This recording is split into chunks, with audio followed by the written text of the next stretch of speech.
Holy shit. All right.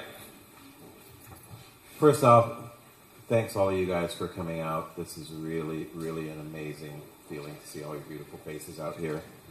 I just want to say a few things before we get started. I want to thank Chiwan, not just for his help in putting this party together, but for what he's trying to do with Los Angeles underground poetry and bringing writers that matter kind of out there, and just for his little particular brand of literary alchemy and anarchy. So I appreciate that. Also, I wanted to say thanks to A. Razor and Iris Berry. It was a few years ago that we all did a reading together, and I don't know what the fuck happened, but it was big. And the feelings were amazing, and they decided, well, you know, we're going to start a press and try to do kind of like what Chiwan is doing, and just bringing the LA Underground up to the forefront and pulling writers that maybe don't have a chance to have a voice, and give them a way to reach the people. They're also involved in a kind of a nonprofit portion of the press in which they're trying to get books into the hands of, people like people in jail, people in juvenile facilities, rape shelters, that sort of thing. So I think it's an amazing thing that they're doing. And they really reached out and plucked me out of the dark and said, hey, do you want to do a book? Do you have a manuscript? So that's why I'm here. Also, I wanted to give a special shout out to my good friend Ryan Wilson. He became a friend of mine years ago when I was at a really dark point in my life, and really reached his hand out to me. And I'm not even sure if he knew what kind of a dark point I was in my life, but he was the publisher of my first book, and kind of got me involved in a writing club in which we would send each other little things every Friday, and made me realize that perhaps I could write my way out of this shit. And so that's what I did, and I don't think I'd be here if not for his love and his friendship. So thanks, Ryan.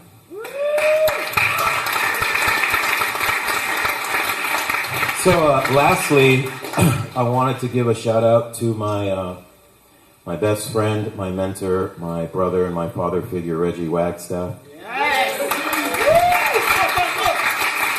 When I was 18 years old, lost in hatred, punk rock, drugs, and hysteria, he kind of reached in and saw something in me, and kind of knew what to do about it, and pretty much introduced me to the arts. From Bukowski to Huxley to Herman Hesse to William Burroughs, David Lynch, you name it, Reggie gave it to me. I wouldn't have been writing poetry if it wasn't for him, so thanks, Reg.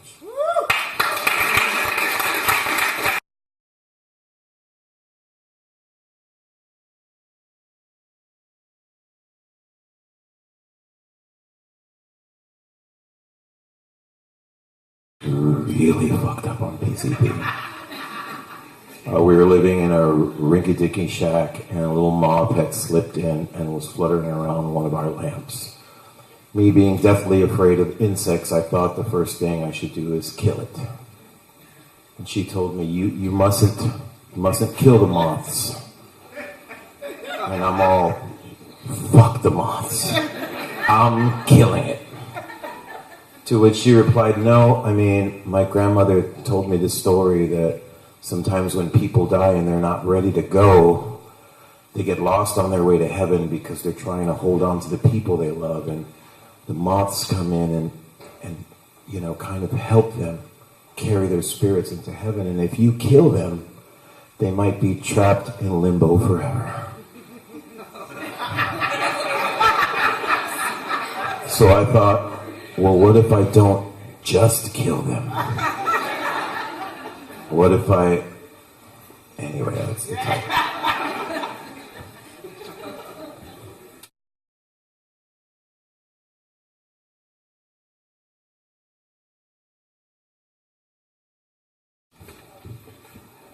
Holy shit.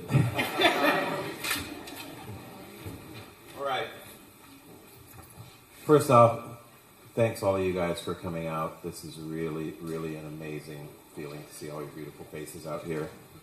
I just want to say a few things before we get started.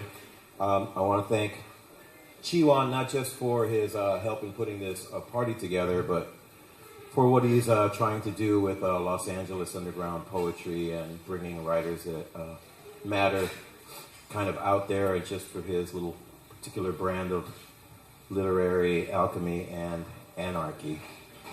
So I appreciate that. Also, I wanted to say thanks to A. Razor and Iris Berry. It was a few years ago that we all did a reading together, and I don't know what the fuck happened, but it was big.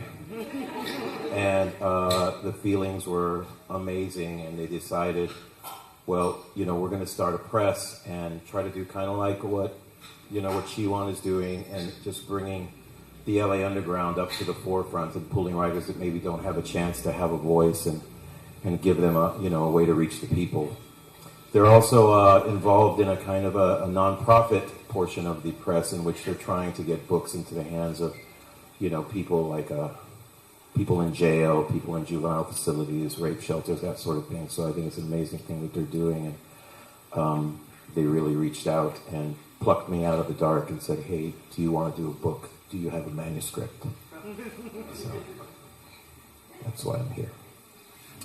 Also, I wanted to give a special shout out to my good friend Ryan Wilson.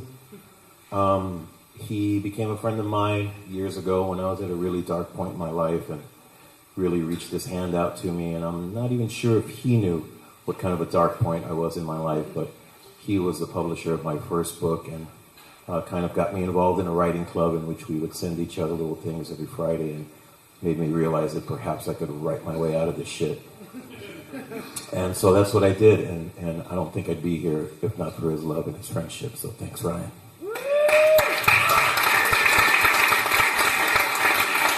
So lastly, I wanted to give a shout out to my best friend, my mentor, my brother, and my father figure, Reggie Wagstaff. When I was 18 years old, lost in hatred, punk rock, drugs, and hysteria, he kind of reached in and saw something in me, and kind of knew what to do about it, and pretty much introduced me to the arts. From Bukowski to Huxley to Herman Hesse to William Burroughs, David Lynch, you name it, Reggie gave it to me. I wouldn't have been writing poetry if it wasn't for him, so thanks, Reg.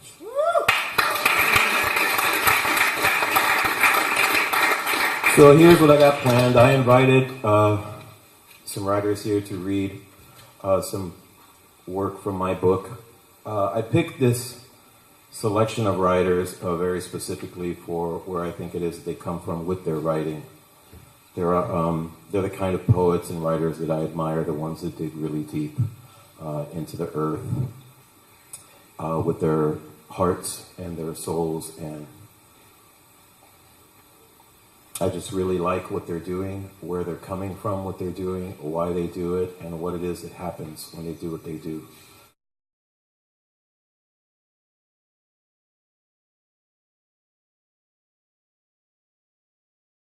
So first on the list, I'd like to invite up to the stage Danny Baker.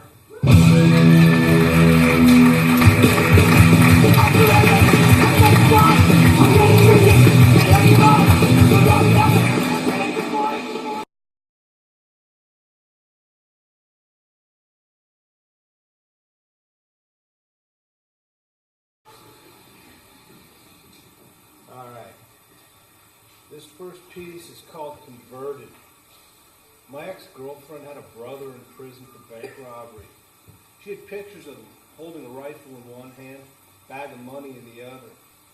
He was a white boy, but when we went down to the federal holding facility to slip him 10 sticky balloons of heroin, he appeared conspicuously Mexican. He wore his hair all slicked back, had a flat mustache, tattoos of naked Mexican women with beautifully round breasts. He spoke with an accent that sounded like every single one of my dead uncle's homeboys. He mixed English with bits of broken Spanish. It was strange. My ex asked him about it. He said the Peckerwoods were outnumbered, besides which they were stupid. He said that nobody protected their own people like the Raza did. I noticed a tattoo on his neck that read Weddle in Old English lettering. He was a cool motherfucker. All our other brothers turned out to be racist, redneck, stupid, freak alcoholics. But this one was all right.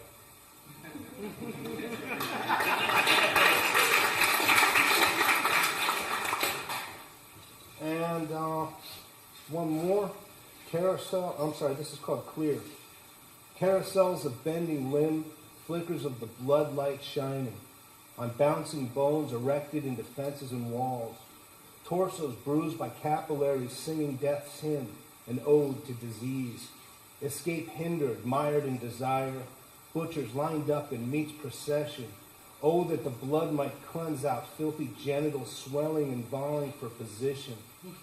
Church bells ringing in the hall of surrender, the soft insanity of faith, seductive and forgiving. Eight spit shining in the orifice of dreams.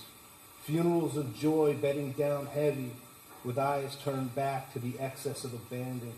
Because the dark there, pleasures deep as the menstrual ruins, out cavernous nature calling, pearls of semen pulsing, beneath flesh taxed and stretched. The occupation of deliverance, irrational fears entwined into the braided ropes of our denial, limp bodies piled one atop the other, maggot blankets of slithering suffocation, wet beds of shame and the arbitrary betrayal of instinct, mind against compulsion, fever forcing fire into submission, the reeling thoughts left to their own devices in the absolute coffins of finality, smug and convinced, buried and inarguable, the death of being, contorting, the trembling limbs of reaching and reaching, eyes into wells, souls into hells, fumbling and groping in the dark, tiring and slipping downward in the dark, seeing, finally seeing clearly in the dark. Thank you.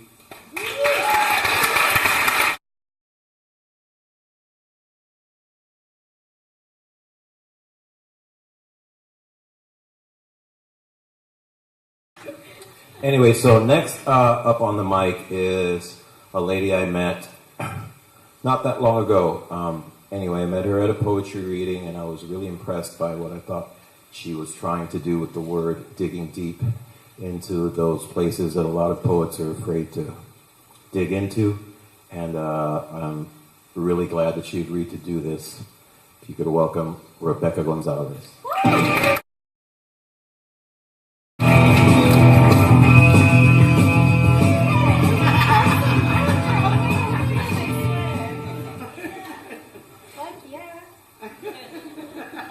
Yeah, that's all right. All right. Thank you, Dennis. Oh my God, that's fucking amazing. You were right, Dennis. Did you see all these people? All right, that's enough. All right, so the first piece I'm going to read is entitled "For the Poets." Make your way in the dark. The perimeter is calling. You have lingered in the soft center far too long. Now you must return to where it was that first frightened you. The fear was never meant to it was never meant to dissuade you, but only to heighten your senses. Make your way back to the fringe. It is where you were headed before the dead obscured your path.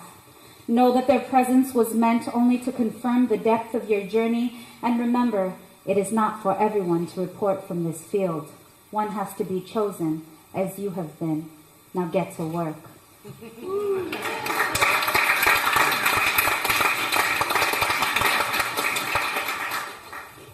And the next piece is called Only God. Believe though the current apathy preaches otherwise. Repent though the masses condone consent. The light dims in soft response to an instant dark. The worms swim the earth toward death. The rain beckons the hallowed to drown. Rise though devout expect you to fall. You are your own savior. You, the only God you will ever need.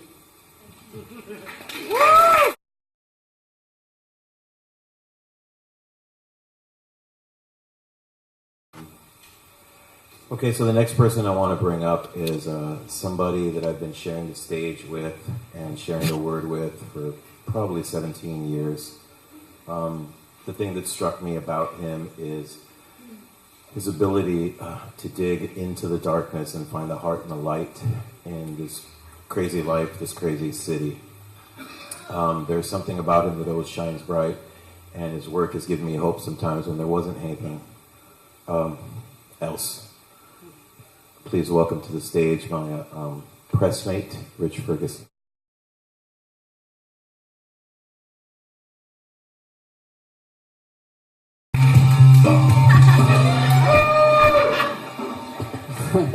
Love that.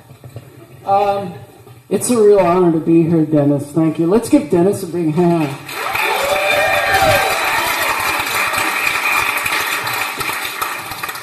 I love everyone that's on Punk Hostage, but when Iris told me Dennis was going to be on Punk Hostage, I was like, oh shit, Punk Hostage got game. That's great.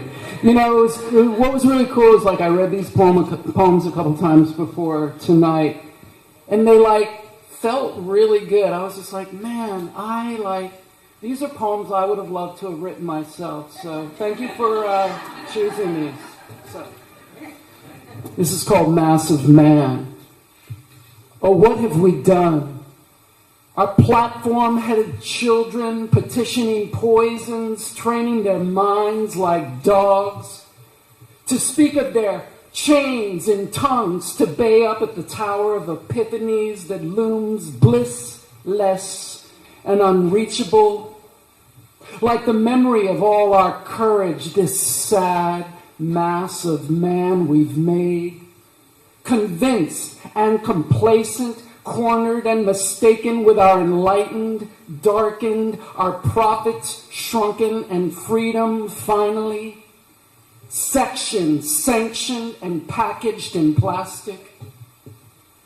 Oh, with our reverence reduced to idle consumer contemplation and this ever-present air of contentment fouling us like some rotted meat stuck between the teeth as the puppets lead we, their strings astray, blind and baffled from funeral to parade, just as dead as we deserve. This is our time, we believe, that victorious at last, blind as the past, dead as we ever wanted, as the cancers hand out pamphlets to the Christians about rapture, feeding and feeding on our need to believe what the Grand Inquisitor dared to question. The audacity of our surprise to see so much greed in our own eyes, the irony of our own ambition, converting to entitlement. No wonder our inheritance bought us nothing but an ancestry of blood. What did we expect, having invested nothing?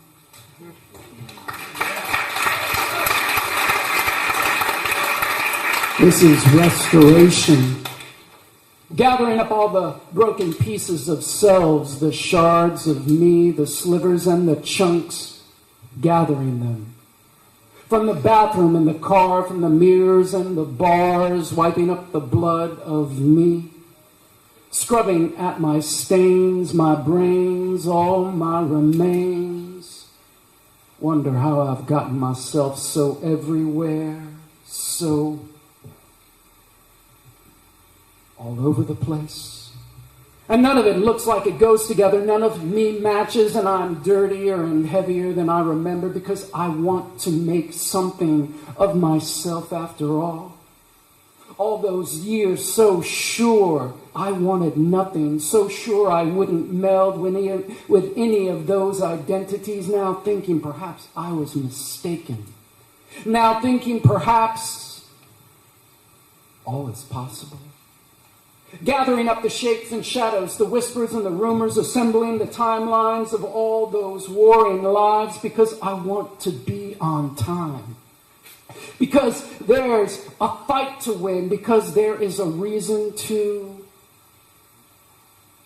And I cannot attack with only fragments, cannot defend only portions of me, cleaning up the spill of all my sacred notions, because I believe in them again, because I want more than just my faith to be restored.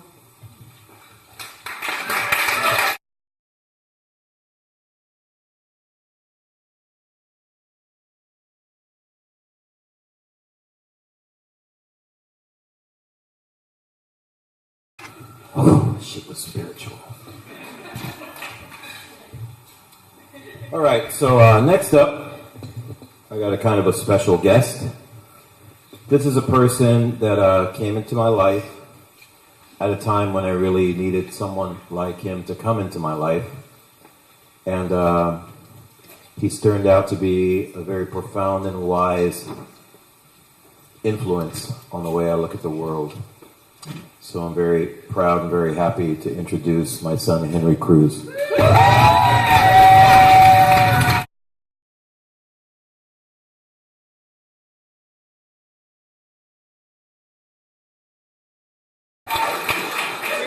There's the microphone down here.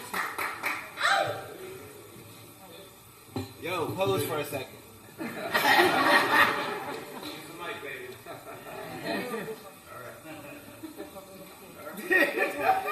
You gotta look this way. Hi, okay.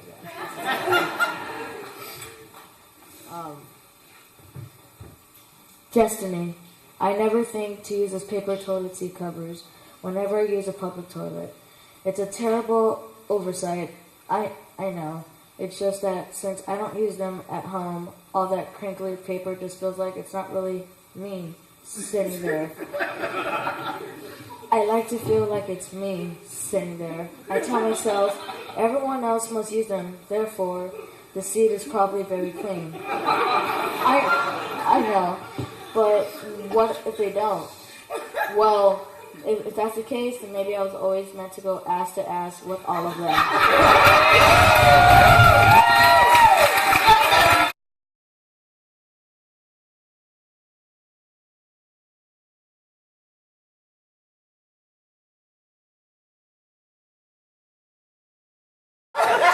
God damn.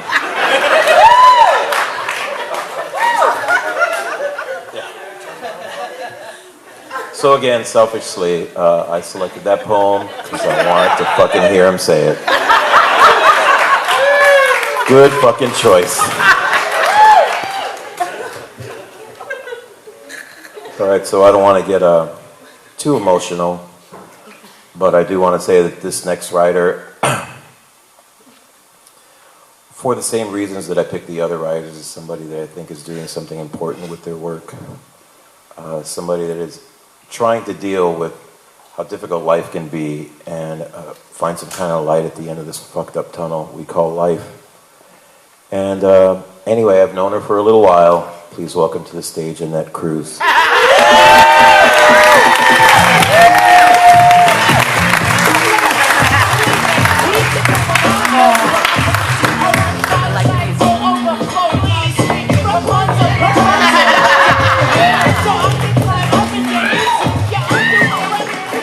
Wow, there really is a lot of people here. I'm going to start off with a really quick piece of Dennis's from the book called Weakness. Don't forget me in your dreams, in your innocent visions of our future together. Don't let the pressure of my apathy bruise your confidence or your determination. I know I am weak.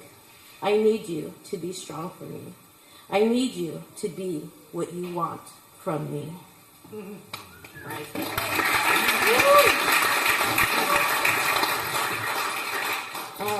This piece is called Inclement Love. Stay close to the fire, my love. This storm is flames. Tornadoes tracing paths along the scars of your face. Pictures of beauty dying for me to get lost in. I thank you for the forest of your hair. You, my terrible walk in the woods, the smoke of you, all over my clothes in the eye of the storm. Go if you must, jump into the abyss, but take me with you. Everything is fire these days. If you're burning, I'm burning with you. Let this love be our ruin, if ruin is what life's to make of us. Tangled up in you like the rope that hangs me. I don't let go because the greats are taking the big swim in the lake. I don't let go even if it means taking us both down. I will. I've shown you, I'm not kidding, just you and I. All there ever was, all I ever wanted, because the clouds are your name. Even the black ugly ones that bring the snarling tongue of death.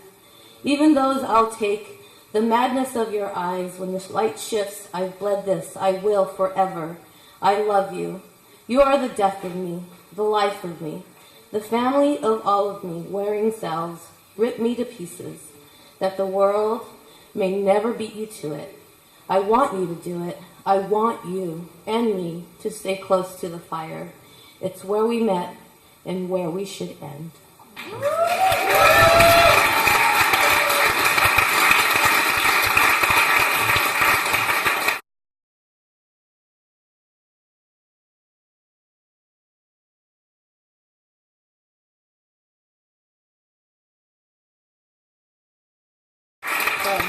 We were all asked to read 2 poems from Dennis's book, so you all are getting a little treat because I've decided to give you a little bit of background on Moth Wing Tea and my relationship with the poet Dennis Cruz. I started reading Dennis's poetry in 1992 when I saw his poems taped to his door, number 414, at the American Hotel on Hewitt Street, in what is now called the Artist District. Every day, it was a different poem. I remember many of the tenants there would believe each poem to be about them. I'd sometimes overhear the barmaids at Al's bar debate over the sexy, nasty poems that he wrote, trying to claim Steak as his muse.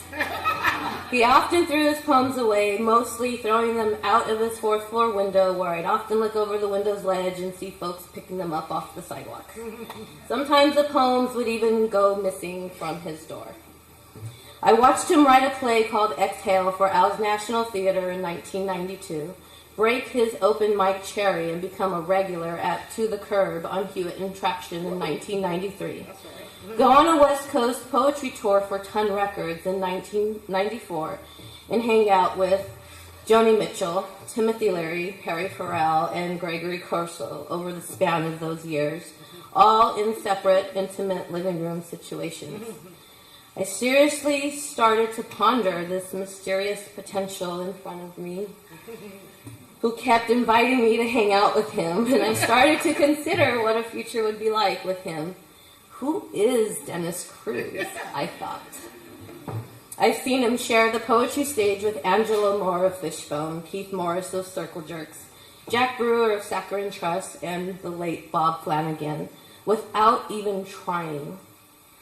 He appeared to have this luring energy about him that attracted key curators, and I ultimately married him in 1996 by the power invested in L.A. poetry godfather S.A. Griffin, who officiated our ceremony on the open grass fields nestled inside Elysian Park on a warm June Sunday afternoon.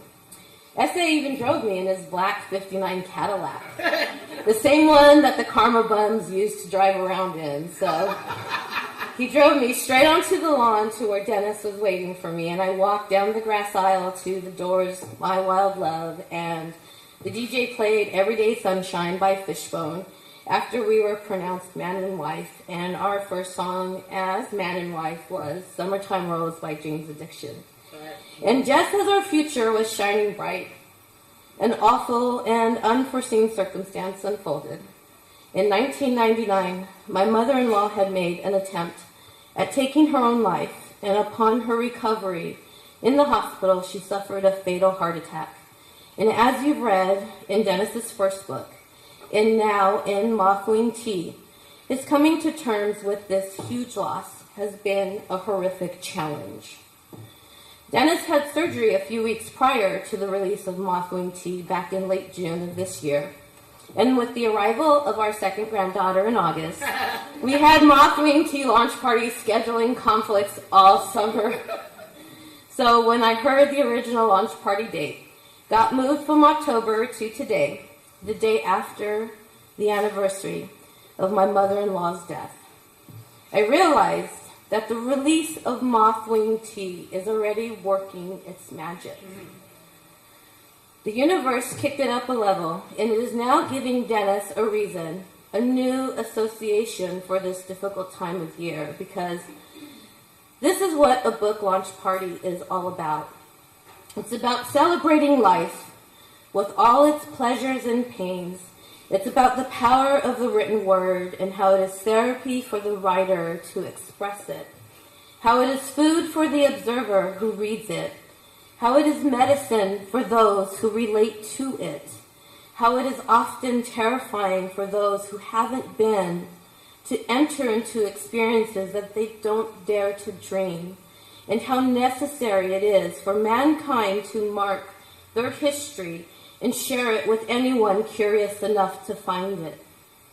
Moments like today, especially today, are so appreciated. And with that, I'd like to acknowledge Ryan Wilson and Ethan Antonucci for publishing Dennis's first book, No One Poems, back in 2009 on their indie press, The Black Boot. It was a big sacrifice as both men were also becoming fathers and husbands for the first time. But they believe in Dennis's work. They believe in him as an essential ingredient for the human race. They believe that their efforts would get Dennis a bigger publisher for his next book. So thank you, brothers, for creating the momentum. It worked. We took those first steps. So we're here, and this is where we're at now. And I also want to let you know that being a teenage mom, I didn't go out much, but read a lot of local indie music and art zines in the mid-'80s, like crazy. Like, it was my whole life because I could not go out. And LA journalists such as Catherine Turman, Pleasant Geeman, and Iris Berry were very influential on me as a young woman. I daydreamed of becoming a writer because of them and what they shared in the rock and roll LA music scene. So it is with an incredible honor to invite up on the stage our friend and our publisher. And I say our publisher because Razor and her are publishing my book too in 2014 called Dangerous Intersection. So I'd like to introduce LA punk rock royalty and one half of our punk hostage press, Miss Iris Berry.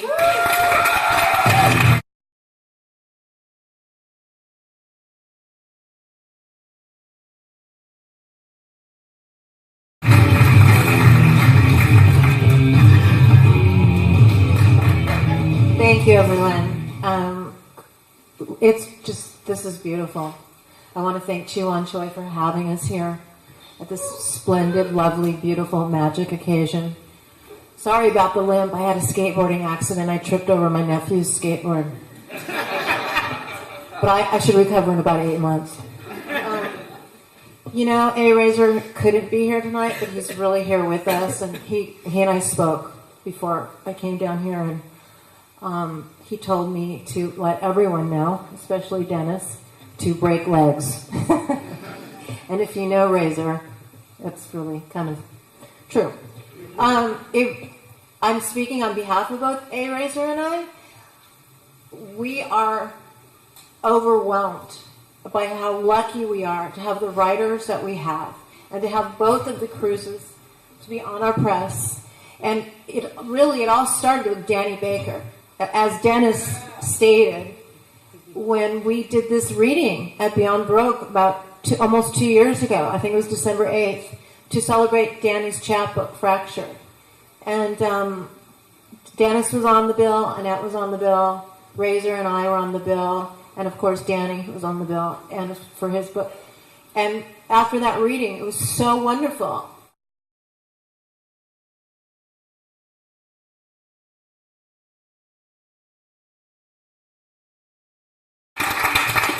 Holy fuck, this is the biggest poetry book release damn thing I've been to. Another round for motherfucking Dennis Cruz. Buy those books. If those sell out, there's a little secret. There's 3 more copies up there. So run and get it. And give Dennis a kiss and a hug. And thank you for coming out tonight.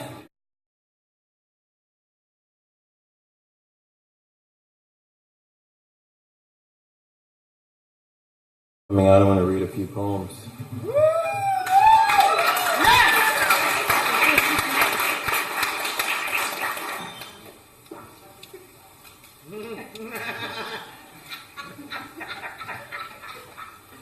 Okay. This one is called Fine, Just Fine. I thought it'd be good after Annette's amazing introduction to read some love poems. I'm scared. I'm a little terrified. Right? All right, fine, just fine. My mother had recently killed herself and I had been quite depressed. My wife worried my depression might drag her down as well. She thought it would be good for the two of us if she left for the weekend to Las Vegas with some friends. All her friends were male, of course. She thought the solitude might do me some good. So I stayed home to type.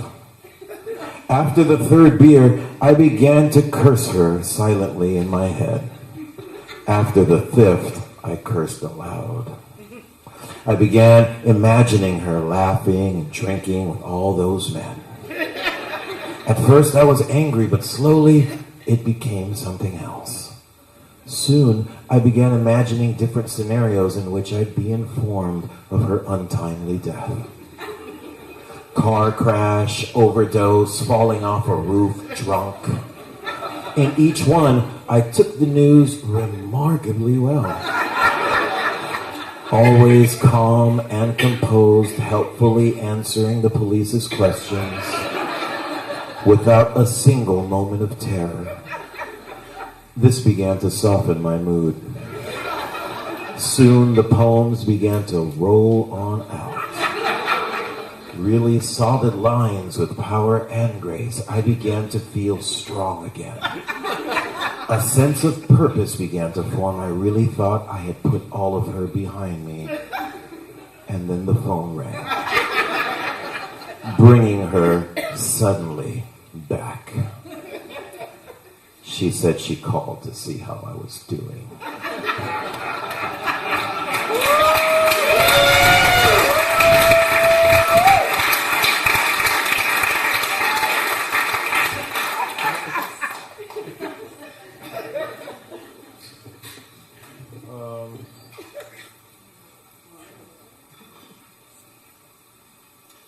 Yeah, this one's called Sick Leave. It's about when I had knee surgery and I was off work and I was out of drugs because I ate them too quickly. And Annette said, well, handle your fucking business, I'm going to work. So I tell her what happened, the whole damn story, the cops, the bass heads, the porno shop, the guy that led me to the guy that I actually scored from, the way I got the hell out of there, and how I took 2 of the goddamn pills as soon as I got on the bus, and how high I was before I even got home, and well, there you go, she said. Now you have something to write about. Of course, she was wrong.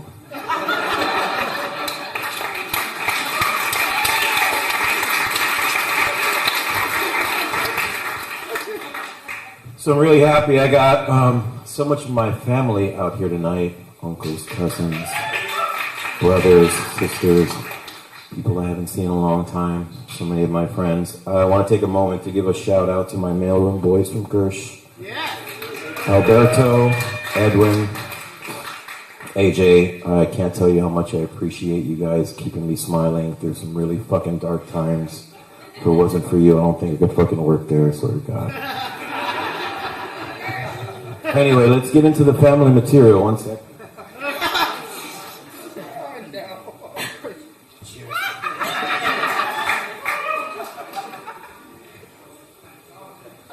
Okay.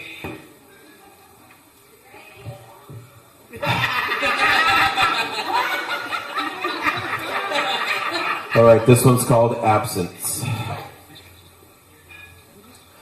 With father gone to that other pair of legs to swim between, mom just weeping along with all the heavily made up novella women, and me just wondering who's gonna stop my fucking Uncle Oldemar from kicking my ass. Father gone with some Tijuana whore waitress from the local bar, and mom just on the phone, desperate with cigarettes clenched between her teeth, and me only 7, not man enough for anything. plotting revenge against all the fucked up men I wanted to destroy and how one day I would make them pay. I thought and prayed, but nothing happened over and over again. Just beaten down old Normandy Avenue full of hate and tears and everyone saying what an asshole my father was. And me just hating them all for it, wishing pain on so many people that I'd lose track. And then Mom replaced Dad with a 17-year-old boy, and they had a daughter and they had a son, and 24 years later she killed herself with an overdose of pills designed to keep her heart from stopping. And the only man I had ever seen her kiss didn't shed a tear at her funeral. And neither did I. And I still don't understand what any of it means. Left with nothing. Nothing but tired. Nothing but absence.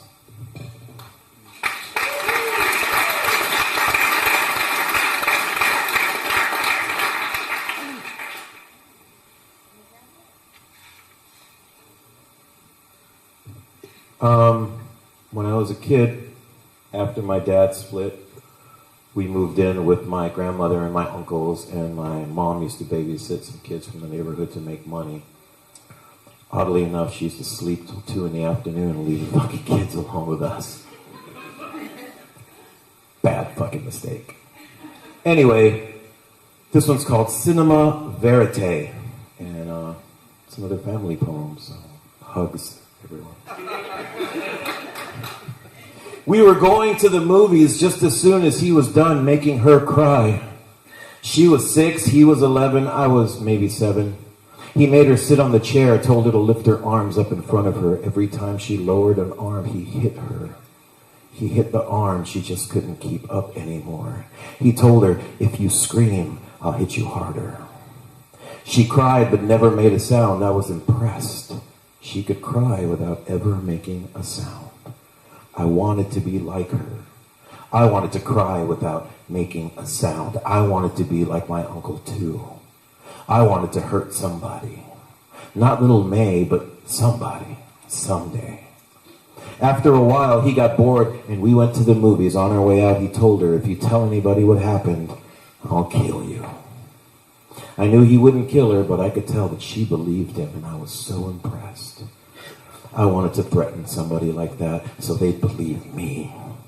I wanted someone to take me that seriously.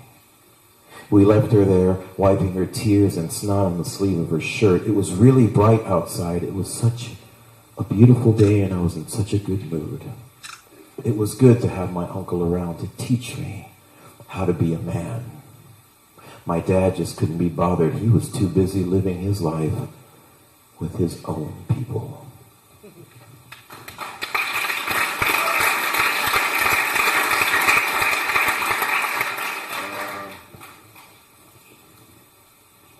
I'd like to take a moment to thank my DJ here.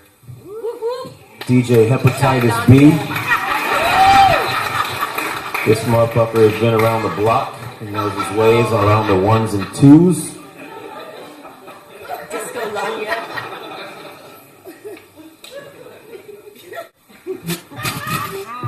Thank you.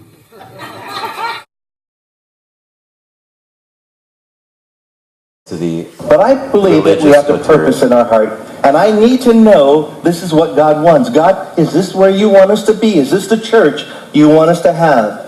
And I need to speak with authority and know in my heart that, God, you're real. Touch me to know you. Touch me to really believe in you. Get rid of this carnality and this complacency. Help me to come to a decision that you are the Lord of my life. Let me know your love and your grace. This one's called Permanent.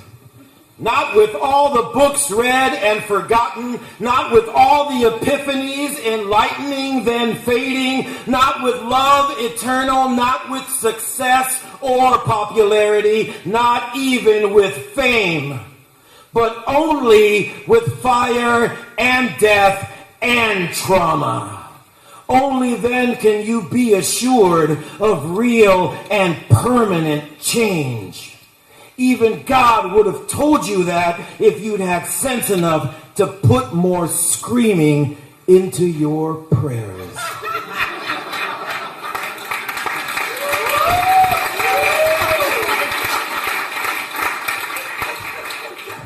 continuing with the religious material. This one's called Legion of You. Your mouths, all snapping traps and bottomless wells, spouting tricky words with multiple meanings and smiles and tears shifting and changing like mushroom mirrors. No light in the dead pools of legion eyes, all that I suspected more than true. Turning away from your face, the final stance toward a preferred atheism. A quiet surrender of faith, more bearable than the obvious alternative. The legion of you, existing somewhere more than here, being more than this, believing you're affecting so much more than me.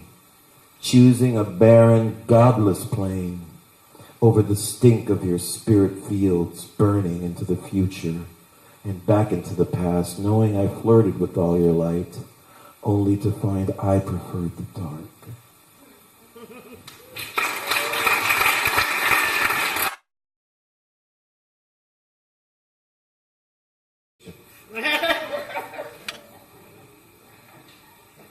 Hello, this is your Rite Aid pharmacy calling to inform Dennis Cruz that the prescription you recently requested to be filled for the medication that begins with T-L has been completed and is ready for you to pick up at your earliest convenience. Thank you. Goodbye. All right, this one's called Methscape. Fucking title, self-explanatory, right? So, yeah, after my mother died, shit got real fucking dark. Real fast. And so, yeah, I did some crystal meth for a little while. I don't do that anymore, but I did for a little while. Methscape. Arms like ribs pulled over my heart. A cacophony of beating and breathing, waves and waves of fear rippling over a glistening skin. The damp pillow smashed beneath my restless face, one train of thought crashing into the next. Nothing to separate the dreams from the memories, and the old familiar panic nestles in like a swarm of bees humming in my ear. 2 white pills, 1 yellow and 2 blue, all racing the second hand of the clock, ticking and ticking night towards dawn. Mumbling prayers and making promises, revealing secrets and confessing sins. All just lost to the drone of stars, silent as sentinels. No answers, no revelations, just the quiet knowing and the gentle whispers of voices with nothing but questions to pose. Trying to put faces on the blank of the void. Restless again, nervous again, lost as always. Deciding finally that finding, like believing, only brings me back to myself. Back to where I was trying to escape.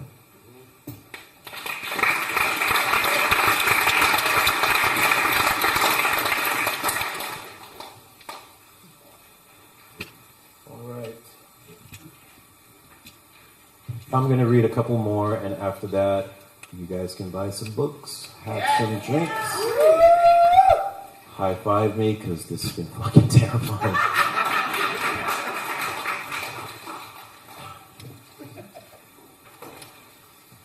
You know, it's funny, I'm not going to read, I broke this book out in sections. I had a section called Giving Up. I'm not going to read from that one. I got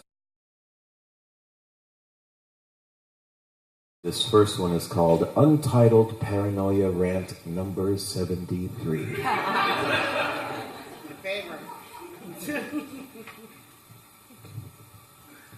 I've been avoiding things made of paper. And when the women move past me, I've been turning my head away because their power is increasing and they know it. And their eyes are like bottomless wells that pull my weakness into their deep dark. And me like paper, just too open to suggestion, too brimming with possibility, so I've been avoiding it. like I do my intuition, because of my fear of that condition where you overanalyze your dreams and all the meaning of your experiences. I'm having trouble digesting meat again, and I cannot defecate without looking down to investigate the stool, because I believe it continues to move after it exits my body. Like the worms that slither out of the eyeless sockets in my dead mother's head, that bobs and nods her disappointment from beyond the grave, I can see the head of Jesus Christ behind the butcher's apron that the priest wears when I dream that dream of the apocalypse. Where the lake of fire is a river and an ocean and a continent and a pulsing vulva spilling blood and lava onto the heads of children, and the rapture splits the sky with angels and demons as they swarm down to fight, and all the Christians don't rise like the prophecy said they would. They just stop moving and lie down and start dying, rotting in the heat from the fucking flames that come up and out of the cracks in the sidewalk. I'm having trouble chewing and swallowing, and I can't eat eggs anymore because the yolk hangs on my tongue like a menstruation of embryo and darkness. And I can feel the weight of death in my food when I eat. I can feel the fear of the animals and hear the cleavers, and my stomach turns like there's worms in there. And I drink to stop my head from playing pictures that tell stories I don't believe in. And I go outside and make my way through the crowds of people, careful to avoid brushing up against the women. Because their power is increasing. And they know that I can feel it. And they harness it like the rivers harness the rain. And I just want to get more meaning, because I want to be more about meaning, and I don't know what that means. But I want to get it down on paper. But the paper is just too open to suggestion. And I don't like things that are too open, like my heart or my mind. I just want things to be closed. Like the Bible or my father's fucking heart. If nothing closes, nothing ends. And perhaps there isn't an end. But if there isn't, then what happens when I can no longer continue? What if I can't? What if I never? What if I don't? What if this just... What if... Wait, what?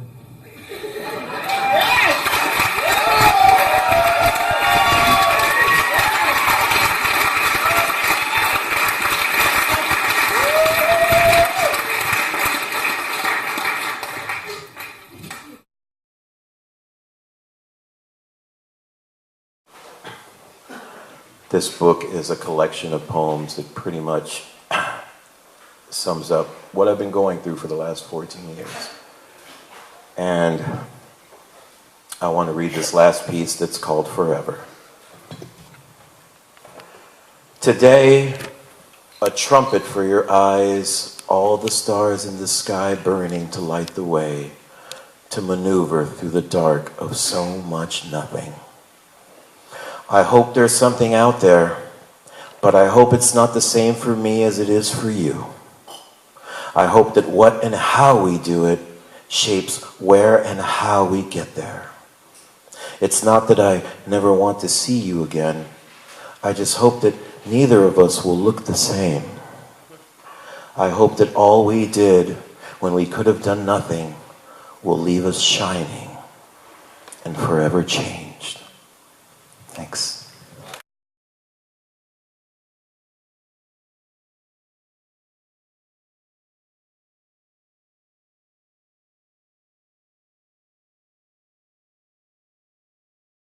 Thank everybody for coming out here tonight.